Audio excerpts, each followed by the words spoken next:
अस्सलामुअलैकुम। Class 10th subject physics chapter electricity.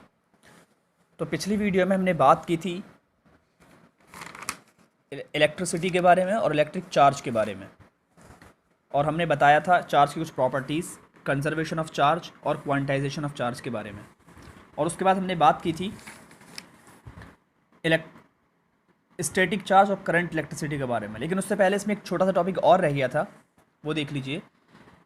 Number of electrons in 1 coulomb, यानी एक coulomb charge के अंदर कितने इलेक्ट्रॉन होंगे।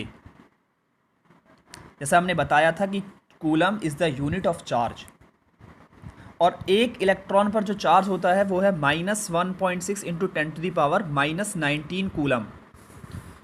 तो हमें फाइंड करना है कि अगर एक कूलम चार्ज है तो कितने इलेक्ट्रॉन, नंबर ऑफ इलेक्ट्रॉन हमें बेसिकली फाइंड करने हैं। तो उसके लिए आपको बनेगा question number of electrons in 1 coulomb charge, और इसकी जो वैल्यू आती है वो आती है 6.25 इंटू 10⁻18 इलेक्ट्रॉन। मतलब अगर एक कूलम चार्ज है तो उसके अंदर इतने इलेक्ट्रॉन होंगे, उनकी नंबर जो है इलेक्ट्रॉन का वो इतना होगा 6.25 इंटू 10⁻18 इलेक्ट्रॉन। और ये वैल्यू आई कहाँ से है, इसको हमने निकाला कैसे है, तो उसके लिए हम एक आइडेंटिटी यूज़ करते हैं Q is equal to N E.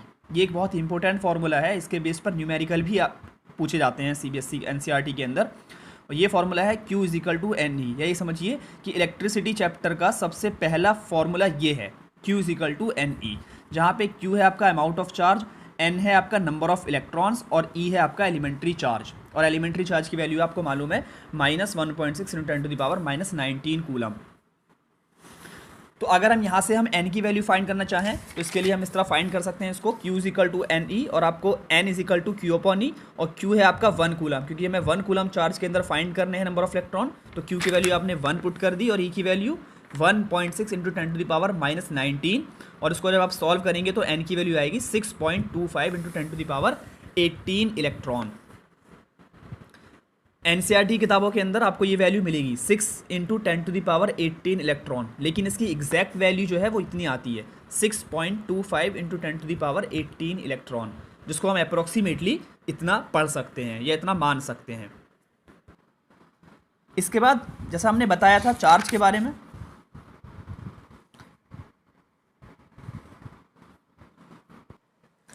इसके बाद जैसा हमने बताया था चार्ज के बारे में कि चार्ज को हम दो तरह से कैटेगराइज कर देते हैं, एक स्टैटिक चार्ज या इलेक्ट्रोस्टैटिक। इसके अंदर चार्ज मोशन नहीं करता या चार्ज रुका हुआ होता है, और रुके हुए चार्ज की प्रॉपर्टीज़ को स्टडी हम इस वाली ब्रांच में करते हैं। और दूसरा है चार्ज का करंट इलेक्ट्रिसिटी, या इसमें चार्ज जो है वो मोशन करता है, फ्लो करता है, और इस फ्लो ऑफ चार्ज को जो हम स्टडी करते हैं वो कहलाती है करंट इलेक्ट्रिसिटी। और आज हमें इसी करंट इलेक्ट्रिसिटी के बारे में बात करनी है। तो चलिए देखते हैं करंट इलेक्ट्रिसिटी या इलेक्ट्रिक करंट क्या होता है। तो जैसा हमने बताया कि इस ब्रांच के अंदर चार्ज जो होगा वो फ्लो करेगा या मोशन करेगा, तो इसी से हम इलेक्ट्रिक करंट की डेफिनेशन निकालते हैं। इलेक्ट्रिक करंट की डेफिनेशन हम इस तरह से दे सकते हैं, it is the flow of charge per unit time. It is the flow of charge per unit time is called electric current. It is the flow of charge per unit time is called electric current.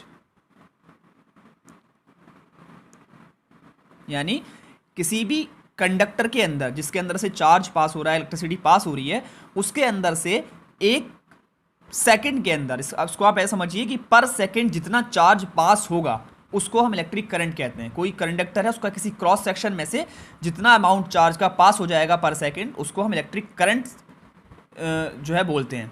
और इसको हम it's डोटेड by capital I, इसको हम आई से denote करते हैं electric current को। तो सिंपली अगर इसका फॉर्मूला कैसे बनेगा, current is equal to charge upon time, क्योंकि चार्ज पर यूनिट टाइम ही हम इसको डिफाइन कर रहे हैं, तो इसका फॉर्मूला भी क्या हो गया, current is equal to charge upon time, और simply I is equal to Q upon T, जहाँ पर आई है आपका करंट, चार्ज क्यू और टाइम टी।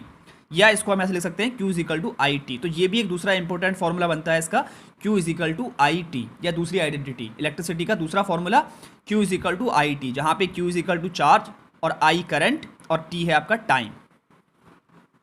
इसके बाद चूंकि इलेक्ट्रिक करंट हमने एक नई डेफिनेशन पढ़ी है, तो इसके लिए ज़रूरी है कि हम इसकी यूनिट पढ़ लें। तो SI unit of electric current is ampere.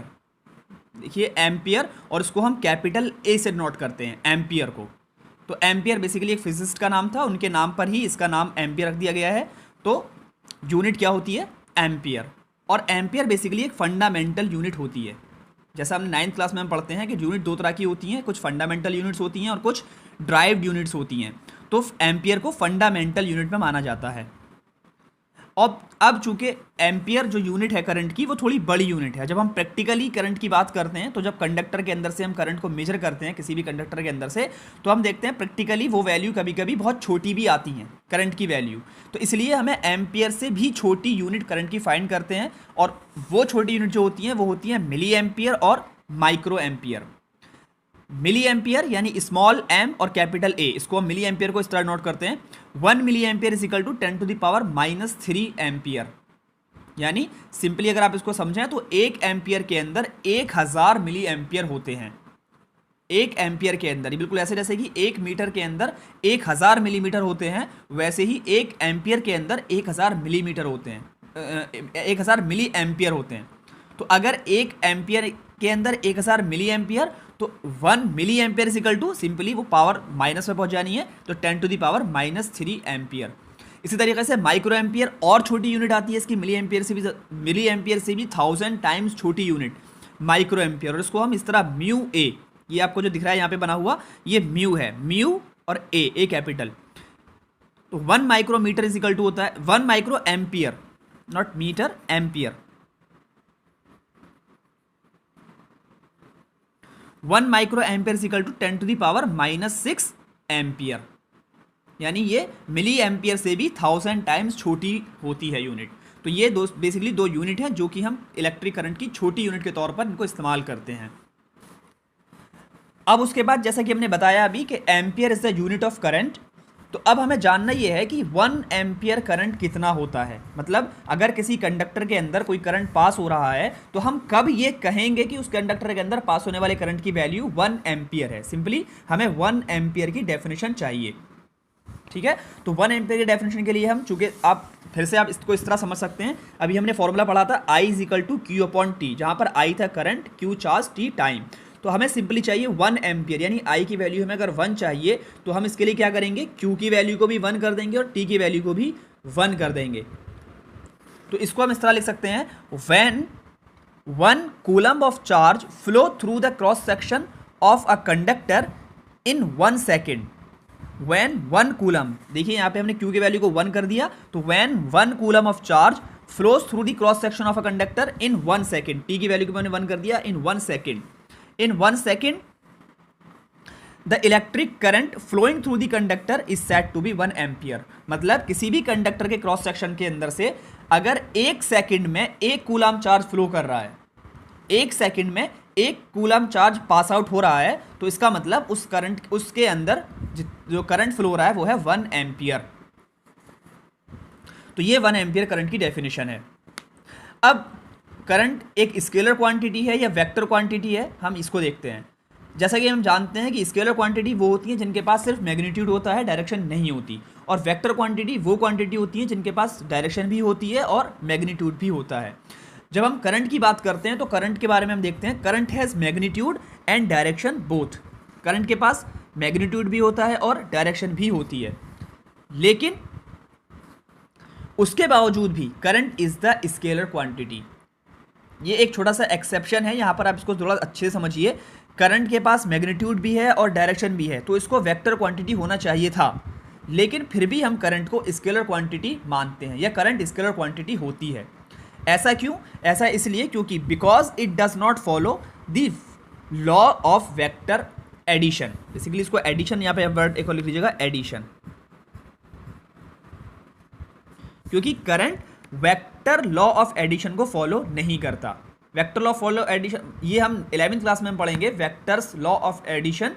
यानी जो वेक्टर क्वांटिटी होती हैं उनको हम सिंपली एल्जेब्रिकल तरीके से ऐड नहीं कर सकते, बल्कि उनको ऐड करने के लिए हम एक अलग से लॉ पढ़ते हैं जिसको हम वेक्टर्स लॉ ऑफ एडिशन बोलते हैं, या एडिशंस लॉ ऑफ वेक्टर्स बोलते हैं। तो करंट चूंकि हालांकि इसके पास मैग्नीट्यूड भी है, डायरेक्शन भी है, लेकिन उसके बावजूद भी जब ये ऐड करते हैं हम इसको, तो सिंपली एल्जेब्रिकल तरीके से इसको हम ऐड कर देते हैं वेक्टर्स लॉ को ये करंट फॉलो नहीं करता। इस वजह से मैग्नीट्यूड और डायरेक्शन होने के बावजूद भी करंट को स्केलर क्वांटिटी माना जाता है। अब current is measured by ammeter. Ammeter एक डिवाइस है जिससे हम करंट को मेजर करते हैं, यानी किसी भी सर्किट के अंदर कितना करंट पास हो रहा है, 1 एम्पियर, 2 एम्पियर, 10 एम्पियर, 50 एम्पियर, इसको फाइंड करने के लिए एक डिवाइस का हम यूज़ करते हैं जिसको हम बोलते हैं अमीटर। अमीटर सिंपली क्या है, ये फुल फॉर्म इसकी बनेगी ए फॉर एम्पियर और मीटर मीन्स मीटर, तो एम्पियर मीटर, और उसको हम शॉर्टली इस तरह नोट करते हैं अमीटर। अब ये अमीटर होता क्या है और ये किस तरह काम करता है, इसको सर्किट में हम कैसे जो है सर्किट के अंदर इसमें कैसे लगाते हैं, ये सब हम इसके बारे में पढ़ेंगे कि अमीटर के अंदर। तो अमीटर के बारे में बात करेंगे अगली वीडियो में। इस वीडियो में सिर्फ इतना ही। शुक्रिया।